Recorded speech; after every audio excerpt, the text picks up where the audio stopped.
अस्सलाम वालेकुम रहमतुल्लाहि व बरकातहू। यूट्यूब के नाज़रीन, आज हम एक बहुत प्यारा वाक़या सुनेंगे और बड़ी दिलचस्प किस्म की मालूमात सुनेंगे। आपके इल्म में भी इजाफा होगा।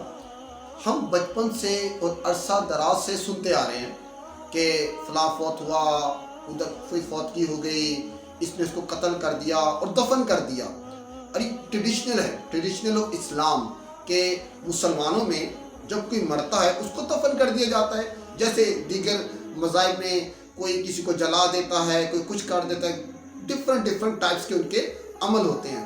मुसलमानों में जब कोई शख्स फौत होता है, मर्द, औरत या बच्चा, उसको दफन कर दिया जाता है। अब सवाल ये पैदा होता है कि दफन ही क्यों कर दिया जाता है। आइए सुनते हैं कि दफन क्यों कर दिया जाता है। जब हजरत आदम अलैहिस्सलाम के बेटे काबिल ने हाबिल को कत्ल कर दिया। अब कत्ल क्यों किया ये तो एक लंबा वाक़या है, आपको आइंदा कभी बताएंगे। अच्छा, जो भी इनका मैटर था, अब जब काबिल ने हाबिल को कत्ल कर दिया, अब परेशान था कि मैं क्या करूं। अपने भाई की लाश को कंधे पे लाद कर घूमता रहा कि क्या करूं, इस लाश का क्या करूं। उस वक्त उन्होंने देखा कि एक जगह पर दो कौवे आपस में लड़ रहे हैं। लड़ते लड़ते एक कौवे ने दूसरे कौवे को जान से मार दिया, मतलब उसकी मौत हो गई।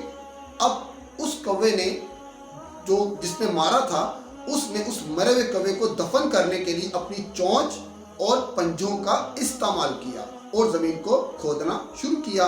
यहाँ तक कि ज़मीन इतनी खोदी कि उसने उस कौवे को उस चोंच के ज़रिए, उस पंजों के ज़रिए धक्का देकर ज़मीन में दफन कर दिया। अब ये वाक़या काबिल देख रहा था।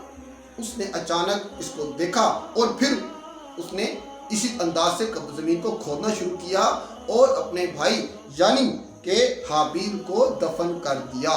तब से, क्योंकि पहले तो कभी कत्ल हुआ ही नहीं था और ना ही दफनाने का किसी का ज़हन में कैसी बात आई थी, लिहाजा जब उसने ये देखा तो उसने अपने भाई को भी इसी तरह दफन कर दिया। तब से लेकर आज तक मुसलमान अपने मुर्दों को ज़मीन में दफन करते हैं। अगर आप भी इस तरह की दिलचस्प मालूमात लेना चाहते हैं, दिलचस्प वाक़यात सुनना चाहते हैं अंबिया कराम के बारे में और मलाइका के बारे में, जन्नत के बारे में, दोज़ख के बारे में, हालात के बारे में, वाक़यात के बारे में, तो आप कोशिश करें हमारा जो चैनल, बल्कि ज़रूर हमारा चैनल सब्सक्राइब कीजिए। कौन सा चैनल? उरूज इस्लाम। सब्सक्राइब कीजिए और कमेंट भी कीजिए कि आपको हमारी वीडियो कैसी लगी।